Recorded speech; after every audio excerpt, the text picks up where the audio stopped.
샬롬. 9월 9일 수요일 저녁 예배에 모이신 모든 분들을 주님의 이름으로 환영합니다. 우리 다 같이 사도신경으로 신앙 고백합니다. 전능하사 천지를 만드신 하나님 아버지를 내가 믿사오며 그 외아들 우리 주 예수 그리스도를 믿사오니 이는 성령으로 잉태하사 동정녀 마리아에게 나시고 본디오 빌라도에게 고난을 받으사 십자가에 못 박혀 죽으시고 장사한 지 사흘 만에 죽은 자 가운데서 다시 살아나시어 하늘에 오르사 전능하신 하나님 우편에 앉아 계시다가 저리로서 산 자와 죽은 자를 심판하러 오시리라. 성령을 믿사오며 거룩한 공예와 성도가 서로 교통하는 것과 죄를 사하여 주시는 것과 몸이 다시 사는 것과 영원히 사는 것을 믿사옵나이다. 아멘. 우리 찬송가 492장 이전 찬송가 544장 하시겠습니다.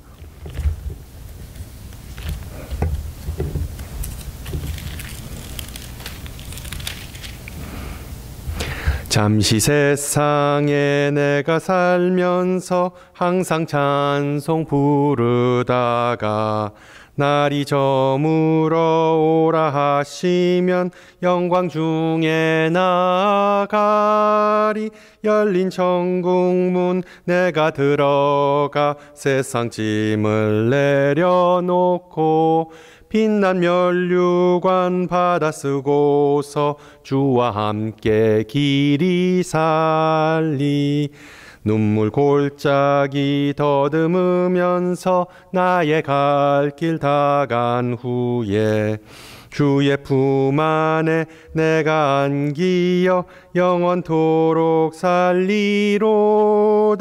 열린 천국문 내가 들어가 세상 짐을 내려놓고 빛난 면류관 받아 쓰고서 주와 함께 길이 살리. 나의 가는 길 멀고 험하며 산은 높고 골은 깊어 고난 나의 몸 쉴 곳 없어도 복된 날이 밝아오리. 열린 천국문 내가 들어가 세상 짐을 내려놓고 빛난 면류관 받아 쓰고서 주와 함께 길이 살리. 한숨 가시고 죽음 없는 날 사모하며 기다리니 내가 그리던 주를 배울 때 나의 기쁨 넘치리라. 열린 천국문 내가 들어가 세상 짐을 내려놓고 빛난 면류관 받아 쓰고서 주와 함께 길이 살리. 아멘. 하나님께서 오늘 이 저녁에 우리에게 준 말씀 신약성경 누가복음 12장 49절에서 56절 말씀입니다. 누가복음 12장 49절에서 56절 말씀을 받들어 봉독합니다. 내가 불을 땅에 던지러 왔노니 이 불이 이미 붙었으면 내가 무엇을 원하리요? 나는 받을 세례가 있으니 그것이 이루어지기까지 나의 답답함이 어떡하겠느냐? 내가 세상에 화평을 주려고 온 줄로 아느냐? 내가 너에게 이르노니 아니라 도리어 분쟁하게 하려 함이로다. 이후부터 한 집에 5사람이 있어 분쟁하되 셋이 둘과 둘이 셋과 하리니 아버지가 아들과 아들이 아버지와 어머니가 딸과 딸이 어머니와 시어머니가 며느리와 며느리가 시어머니와 분쟁하리라 하시니라. 또 무리에게 이르시되 너희가 구름이 서쪽에서 있는 것을 보면 곧 말하기를 소나기가 오리라 하나니 과연 그러하고 남풍이 부는 것을 보면 말하기를 심히 더우리라 하나니 과연 그러하니라. 외식하는 자여 너희가 천지의 기상은 분간할 줄 알면서 어찌 이 시대는 분간하지 못하느냐. 아멘. 지난주에 레이버데이 위켄드 잘 지내셨는지요? 보통 레이버데이 하면 가을, 가족, 피크닉, 여행, 바비큐 같은 것들이 떠오르는데 작년과는 다르게 이번에는 코로나 사태 때문에 그냥 집에서 보내는 소위 말하는 스테이케이션으로 만족해야만 했습니다. 뉴스를 보신 분들은 아시겠지만 산불 때문에 집을 잃어버려서 망연자실한 주민들, 그리고 또한 산불의 위협에서 극적으로 구조된 캠핑족들을 보면서 참 집만큼 안전하고 편안한 곳이 없고 집이 있다는 것 자체가 큰 축복이라는 그런 생각이 들었습니다.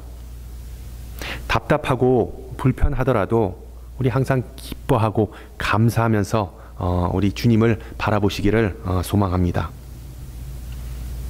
노동이라는 단어를 들으면 떠오르는 예화가 있는데 1952년에 큰 폭우로 온 네덜란드 지역이 침수될 위험에 빠지게 됐습니다. 그 수도 암스테르담에 있는 어떤 교회는 중대한 결정을 내려야만 했습니다. 상당히 그 보수적인 신앙을 가진 교인들이라서 주일 성수, 흔히 말하는 안식일 성수를 정말 목숨처럼 생각하는 사람들이었는데 이 거센 파도와 비바람 때문에 제방이 무너질 위기 때문에 하루 빨리라도, 즉 주일날 보수 작업을 해야만 하는 그런 급한 상황이 발생했습니다. 그래서 경찰은 목사님에게 협조를 요청했고 그 목사님은 신학적인 딜레마에 빠졌습니다. 자신을 믿고 따르는 회중에게 과연 주일날 일을 시켜야 하는가? 그렇다면 그것은 과연 주일 성수 정신에 어긋난 것인가? 도저히 혼자서 결정을 할 수가 없기에 임시 재직회를 소집했습니다. 그리고 대부분의 재직들의 반응은 예상과 다를 바가 없었습니다. 즉, 우리는 하나님의 뜻을 따라야 한다. 하나님은 전능하시고 기적을 일으키는 분이시기 때문에 우리가 비바람을 두려워할 필요가 없다. 우리가 해야 할 일은 죽기까지 순종하는 것이다. 주일날 일하지 않겠다는, 보수 작업을 하지 않겠다는 의견이 압도적이었습니다. 그러자 그 목사님은 어쩔 수 없다는 심정으로 다시 한번 회중에게 호소해 보기로 했습니다. 여러분, 예수님도 안식일을 범하지 않았나요? 마가복음 2장에서 안식일이 사람을 위하여 있는 것이요 사람이 안식일을 위하여 있는 것이 아니라고 주님은 말씀하셨습니다.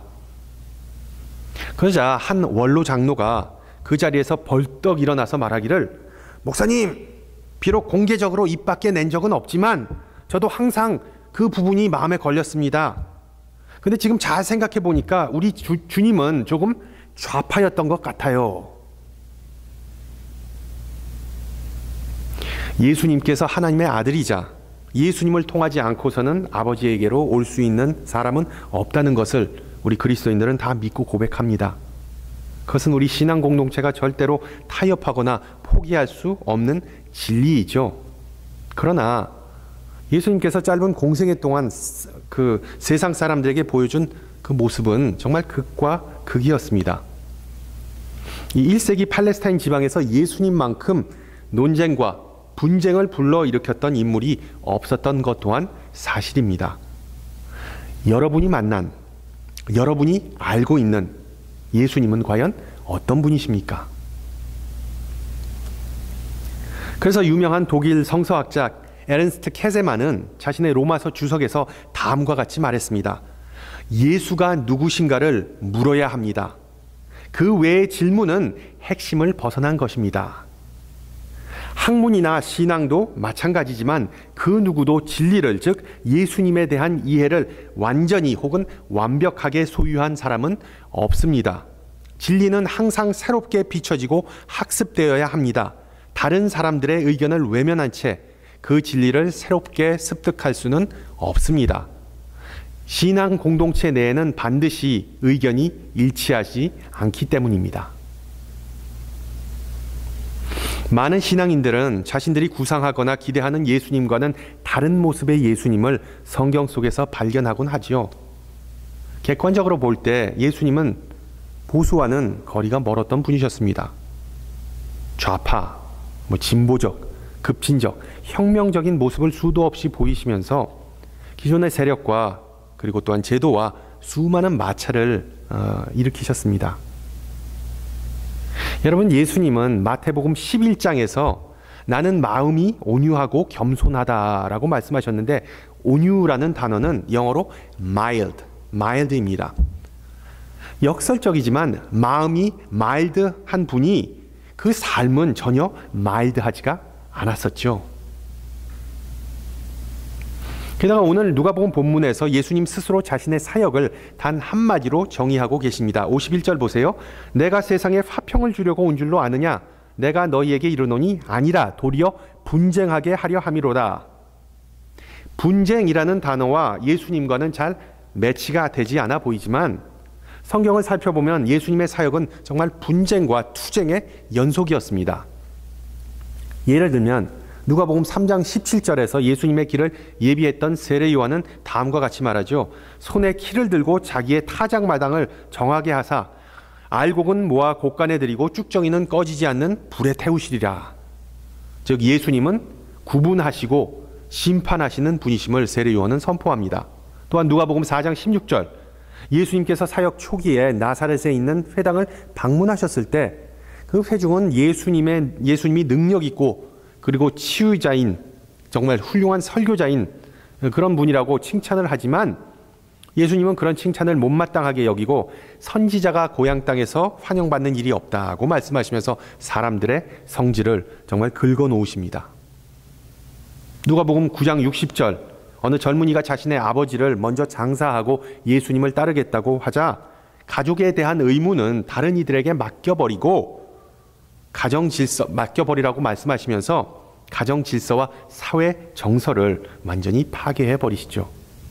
그리고 오늘 본문에서 자신은 분쟁을 일으키기 위해서 세상에 왔다고 선포하시면서 아버지가 아들과 아들이 아버지와 어머니가 딸과 딸이 어머니와 시어머니가 며느리와 며느리가 시어머니와 분쟁하는 그런 결과를 초래한다고 밝히십니다. 마치 가족은 다 필요 없어라는 메시지를 갑자기 던지시는데 노총각으로 일평생 지냈던 예수님의 생애를 생각한다면 그다지 놀랄만한 메시지는 아닌 것으로 생각됩니다. 비슷한 맥락에서 요한복음 7장을 보시면 초막절을 지키기 위해 예루살렘에 모인 군중에게 예수님은 본인을 생수의 강, 즉 활천으로 소개하는데 어떤 이들은 예수님이 메시아라고 주장하고 또 다른 이들은 예수님의 정체에 대해서 의심을 표합니다. 그 결론적으로 예수로 말미암아 무리 중에서 쟁론이 되었다고 요한은 기록합니다. 쟁론, 분열. 그리고 마지막으로 마태복음 10장 34절에 오늘 본문과 병행되는 내용이 나오는데 마태는 내가 세상에 화평을 주러 온 줄로 생각하지 말라. 화평이 아니요 검을 주러 왔노라는 다소 수위 높은 표현을 사용하고 있습니다. 종합해 보면 예수님은 우리가 흔히 알고 있듯이 피스메이커라기보다 트러블메이커라는 별명이 더 어울리는 것으로 보이는데 여러분은 그러한 예수님의 모습에 대해 어떻게 생각하시나요? 요즘 이 미국 사회는 팬데믹 때문에 사람들의 신경이 곤두서서 정말 폭발하기 일보 직전이죠. 이것은 사회에 만연한 차별과 분열이라는 현상을 통해서 나타납니다. 정치, 인종, 경제, 학력, 종교와 더불어 또한 온갖 문화적인 이슈들, 총기, 그리고 낙태, 이민, 그리고 동성 결혼을 놓고 정말 민심과 그리고 또한 국열이 극과 극으로 나눠집니다. 대립합니다. 상황이 이러한데도 예수님은 모든 이들을 통합하고 그리고 또한 감싸주시기보다 더 분열시키러 오셨다고 말씀하시는데 오늘 본문의 내용을 우리는 과연 어떻게 이해해야 할까요? 분열을 일으키는 사람은 사회뿐만 아니라 교회 내에서도 경계 대상입니다. 그 대표적인 예가 이단인데 이단을 또 다른 말로 분파라고도 하죠. 즉 정통 교리에서 분열되고 분리된 사상을 가진 집단이 바로 이단입니다. 그리고 사도 바울은 디도서 3장 10절에서 이단에 속한 사람을 한두 번 훈계한 후에 멀리하라고 말합니다. 되도록이면 이단과 말도 섞지 말고 논쟁을 벌이지도 말라는 뜻이죠.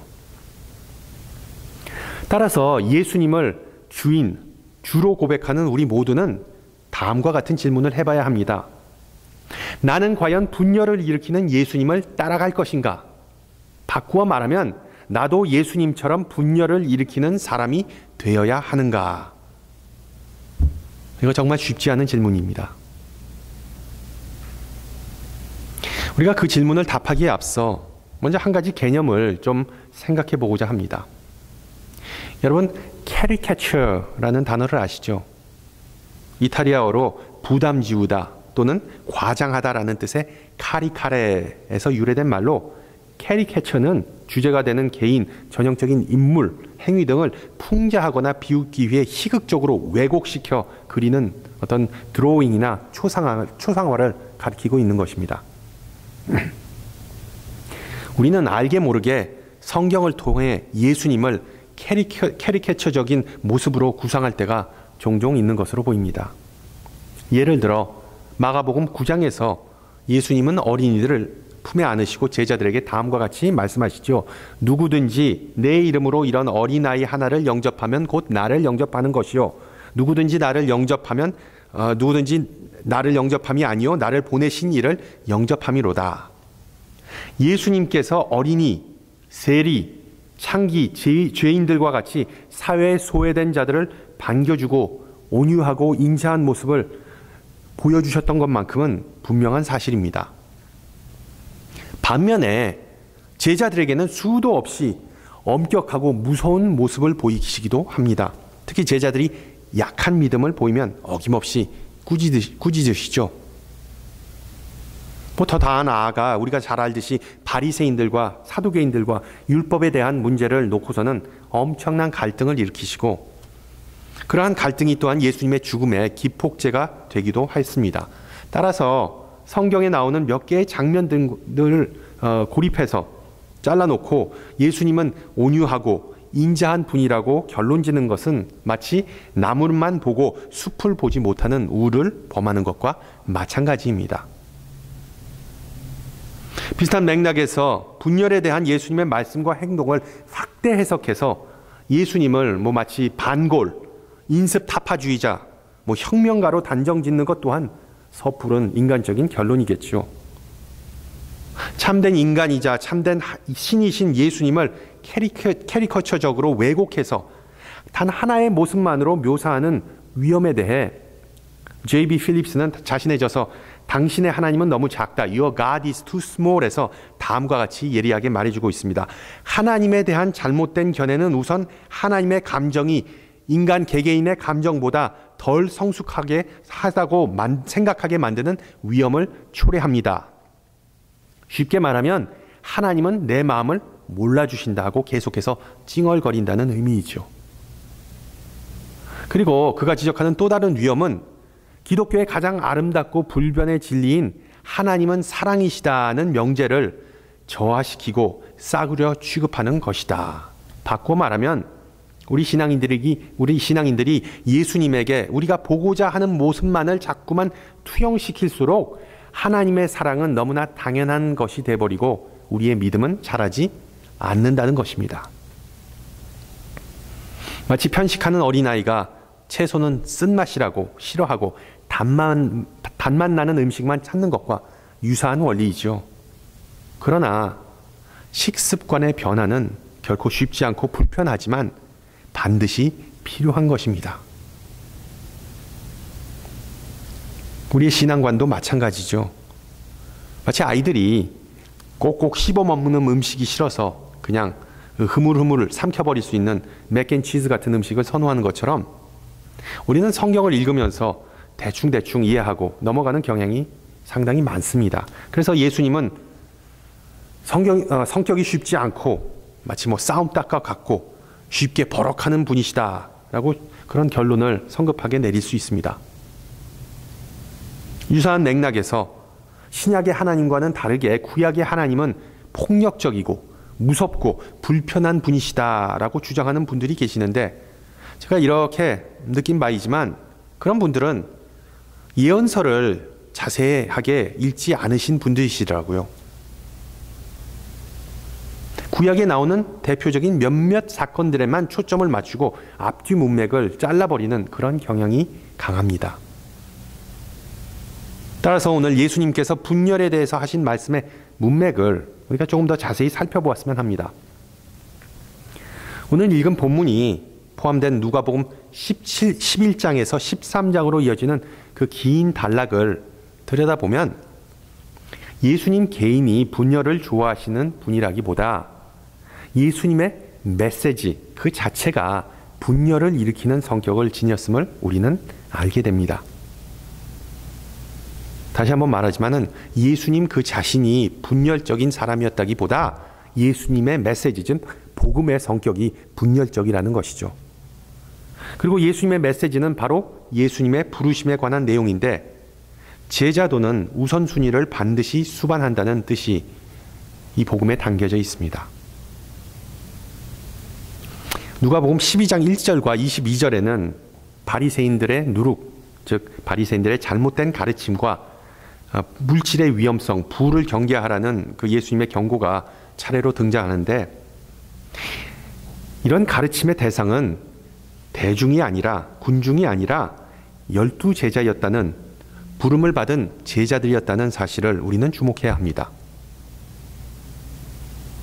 그리고 전체적인 주제는 이 망가진 세상과 다가오는 심판을 대비하여 예수님을 따르는 자는 어떤 결단을 내려야 하는가, 바로 이것이 핵심입니다. 그래서 예수님의 목적은 바로 자신을 따르는 제자들이 예수님의 사역과 하나님의 나라에 대해 갖는 각종 오해를 바로잡아 주시는 것이었죠. 예수님께서 내가 세상에 화평을 주러 온 줄 아느냐라고 물으신 이유는 어떤 수사학적인 질문입니다. 제자들은 예수님을 위대한 정치적, 군사적 지도자로 믿었으며 메시아이신 예수님이 로마 군대를 쫓아내고 이스라엘의 주권을 회복하실 것을 확신했습니다. 대부분의 1세기 유대인들은 바로 젖과 꿀이 흐르는 땅에서 온전히 유대인들로만 이루어진 왕국에서 살아가는 것을 참된 평화, 피스라고 생각했습니다. 그러나 어느 주석가가 지적하였듯이 예수님의 메시지의 강력함은 이스라엘과 이방인이라는 이런 이분법적 구조에 기인한 평화를 거부하셨다는 데 있다. 예수님은 유대인들이 이방인들을 제압함으로써 평화를 얻게 될 거라는 제자들의 기대감을 완전히 뭉개버리신 것이다 라고 지적합니다. 실제로 오늘 본문을 더 깊게 살펴보면 예수님에게는 벌써 십자가라는 무게, 그 그림자가 드리워진 것을 알 수가 있죠. 그래서 예수님은 제자들이 빨리 그들의 헛된 기대감을 벗어버리고 그들 앞에 놓여진 길이 결코 쉽지 않은 것임을 가르쳐주고 계신 겁니다. 따라서 예수님은 단순히 어떤 분열을 조장하는 분으로 생각하는 것은 예수님을 오해하고 왜곡하는 것입니다. 분명한 사실은 제자도에 관한 예수님의 부르심과 가르침은 분명히 분열과 갈등을 야기합니다. 왜냐하면 제자의 길은 꽃밭길이 아닌 십자가의 길이라는 사실이기 때문에, 그리고 그 진리는 그 어떤 타협의 대상도 아니기 때문입니다. 물론 우리가 사는 현대사회는 신학시대의 이스라엘 사회와는 많이 다르죠. 아직까지도 골수 유대교인들은 메시아를 기다리지만 우리 그리스도인들에게 메시아는 이미 2000년 전에 오셨습니다. 비록 우리가 사는 미국에서는 벽을 쌓는 게 답이라고 믿는 사람들이 아직까지도 꽤 많이 있는 듯 보이지만, 1세기 유대인들처럼 이방인들을 영토에서 쫓아내면 자신들은 평화롭고 안전한 삶을 누릴 수 있다는 그런 어떤 국수주의적인 논리는 더 이상 통용되지 않습니다. 그렇지만 우리가 예수님을 따라 살면서 분명한 선을 그어야만 하겠지요. 예수님은 우리가 고리타분한 도덕이나 윤리를 무시하고 살아가야 한다고 주장하는 사람들과 구분된 삶을 살기를 원하십니다. 평화가 인간의 물질의 그 풍요로움에 있다고 믿는 사람들을 경계할 것을 원하십니다. 자신의 이익을 위해 남을 짓밟아도 된다고 믿는 사람들과도 단절할 것을 예수님은 원하십니다. 자를 것은 확실하게 잘라버리라는 예수님의 메시지는 개개인마다 다 다르게 다가오고 적용될 수 있겠죠. 그렇다고 나는 화평을 위해 오지 않았다라는 오늘 본문에 나온 예수님의 말씀만을 놓고서 예수님은 그럼 평강의 왕이 아니다라고 주장해서도 안 되겠죠. 복음서를 보면 예수님을 따르는 이들에게 주어지는 어떤 특별한 종류의 한 가지의 평화가 종종 언급됩니다. 특히 요한복음 14장 27절, 평안을 너희에게 끼치노니 곧 나의 평안을 너희에게 주노라. 내가 너희에게 주는 것은 세상이 주는 것과 같지 아니하니라. 너희는 마음에 근심하지도 말고 두려워하지도 말라. 그리고 예수님은 이 똑같은 평화를, 이 똑같은 내용을 부활 후에 제자들에게 나타나서도 언급하십니다. 문제는 예수님께서 승천하신 후에 제자들은 전혀 평안한 삶을 누리지 못했다는 것이죠. 대부분은 복음을 전하다 핍박당하고 순교했습니다. 바울도 수도 없이 매질을 당하고 체포되고 돌에 맞아 죽을 뻔했고 나중에는 결국 사형을 당했습니다. 비단 이러한 현상은 지구촌 곳곳에서도 아직까지도 일어나고 있습니다. 기독교를 탄압하는 공산주의 국가들과 이슬람 국가들, 이 국가들이 교회를 폐쇄하고 목사들을 감금한다는 그런 소식을 들으면 마음이 아직도 아픕니다. 예수의 이름으로 핍박받는 사람들과 더불어 우리 신앙인들도 지금 모여서 예배도 못 드리고 경제적으로 타격을 받아서 다 힘들고 평화롭지 않은 시기를 보내고 있는 것 또한 사실입니다. 따라서 예수님께서 말씀하신 평화는 어떤 불화나 분쟁이 없는 상태 혹은 물질적인 풍요로움으로 인해 얻는 정신적 안정감이 주는 것과는 전혀 다른 것이겠죠. 주님이 주시는 평화에 대해 예전에 설명했던 내용인데, 성경을 보면 주님의 평화는 마치 어떤 자석과 같아서 한 사람의 인생이 이리 치고 저리 치어도 결국 그 중심은 계속해서 예수님에게 돌아오고 이끌리게 되는 그런 상황입니다. 그리고 그 평화는 또한 배가 파도에 이리저리 흔들리고 요동칠지라도 난파되지 않게 그 중심을 붙잡아주는 배의 닷과 같은 것이자, 또한 평화는 인생의 폭풍 속에서 우리를 안전하게 지켜주는 그 작은 스팟, 그 공간, 바로 폭풍의 눈과 같은 그런 곳입니다. 거친 파도 날 향해 와도 주와 함께 날아오르리. 폭풍 가운데 나의 영혼 잠잠하게 주를 보리라. 신학자이자 설교자인 프레데릭 부슈너는 다음과 같이 말합니다. 예수님에게 있어 평화란 고난이 없는 것이 아니라 사랑이 있는 것이다.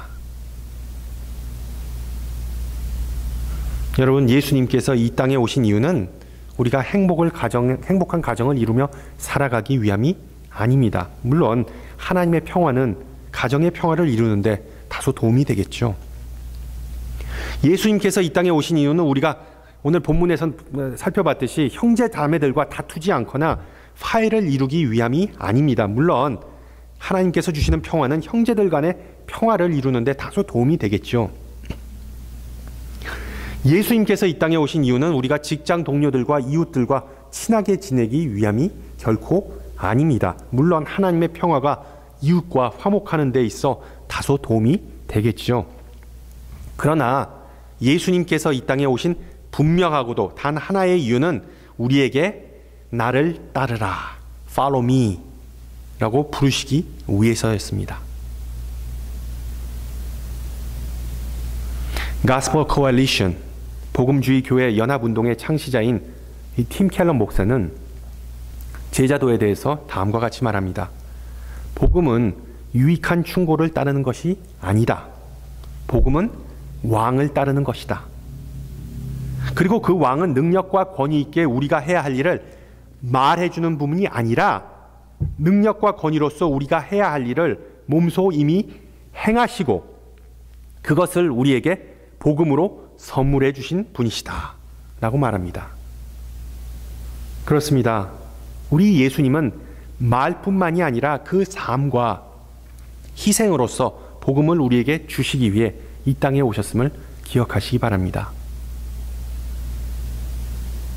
우리에게 몸소 보여주신 그 삶은 어떤 이들에게는 복된 소식이지만 또 다른 이들에게는 듣기 싫은 소식이었죠. 마찬가지로 그 복음은 지금 우리가 처한 환경에 따라 우리의 마음에 위로가 될 수도 있고 또한 우리 마음에 다소 부담감으로 다가올 수도 있습니다. 시편에 나왔듯이 하나님의 말씀은 꿀보다 더 달게 느껴지기도 하지만 또 어떤 때는 히브리서에 나왔듯이 우리의 혼과 영혼을 찔러 쪼개기까지도 합니다. 상황이 어찌됐든 반드시 기억하시기 바랍니다. 오늘 본문 말씀처럼 예수님은 우리에게 그 어떤 평화로운 삶을 약속하시진 않으셨습니다. 예수님께서 우리에게 하신 약속은 오직 하나님의 평화입니다. 그 작고도 보잘것없는 그 평화를 우리가 소망하고 붙잡고 견뎌내면서 날로 승리하시기를 주님의 이름으로 축원합니다. 함께 기도합니다. 거룩하신 하나님, 내가 거룩하듯이 너희도 거룩하라는 주님의 말씀을 묵상하면서 예수 그리스도의 사역과 복음의 성격에 대해 이 시간 함께 나누었습니다. 우리를 창조하시고 예수님을 통하여 새 생명 주시고 우리를 불러주심을 감사드립니다. 제자로 부름받은 우리들이 나아가야 할 길은 십자가의 길밖에 없음을 오늘 배웠사오니 주님께서 우리를 어디로 인도하시든 그 어떤 상황 속에서 우리가 좋든 싫든 순종으로 화답할 수 있게 하옵소서. 부르심을 받은 베드로가 그물을 던져버리고 예수님을 따랐던 것처럼 복음을 받은 우리 모두가 우리의 구습, 성격, 가치관들을 과감히 단절하고 주님만을 바라보고 주님만을 소망하고 주님만을 사랑하기를 기도합니다. 이 세상에 살다가 우리의 초심이 흐려지고 우리의 용기와 믿음이 부족할 때가 있음을 고백합니다. 주님을 섬기면서 십자가가 아닌 면류관에만 초점을 맞출 때가 허다함을 회개합니다. 우리가 흔들리고 연약할 때도 우리를 포기하지 않는 주님의 사랑과 신실하심을 이 시간 찬양합니다. 주님께서 주시는 평화로 말미암아 주님의 사랑에 항상 매여서 주님의 주신 약속을 믿고 의지하며 살아가게 하옵소서. 끝이 없는 사랑과 은혜로 우리의 기도를 항상 들어주시는 하나님, 주님 앞에 우리의 간구함을 가지고 나옵니다. 우리를 잘 아시고 우리를 지키시는 하나님, 이 시간 이 땅과 주님의 백성을 용서하시고 회복시켜 주시기를 간절히 기도합니다. 이 세상과 많은 사람들이 지금 고통받고 죽어가고 있습니다. 주님의 백성은 질병으로 인하여 지치고 힘들고 분리된 삶을 살아가고 있지만 우리 주님께서 예수님을 죽은 자들 가운데서 일으키셨듯이 우리도 일으키실 것을 믿고 고백합니다. 주님의 최종적인 목적은 분열이 아닌 평화임을 확신하면서 우리가 기도할 때 만물의 주관자이시자 역사의 주인이신 여호와 하나님의 능력과 섭리하심이 드러나기를 소망합니다. 우리의 기도를 들으시고 우리를 주의 품에 품어주시옵소서. 예수 그리스도 이름으로 기도합니다. 아멘. 산불이 조금 잡히는 듯 하더니 더 기승을 부리네요. 많은 이들이 고통받고 목숨을 잃었는데 우리 항상 화재민들과 그리고 또한 소방관들과 관계 당국자들을 위해서 기도해 주시고 그리고 또한 우리가 날로 소망의 끈을 놓지 않고 주님과 동행하기를 바랍니다. 여러분, 다음 주 이 시간 다시 뵙겠습니다.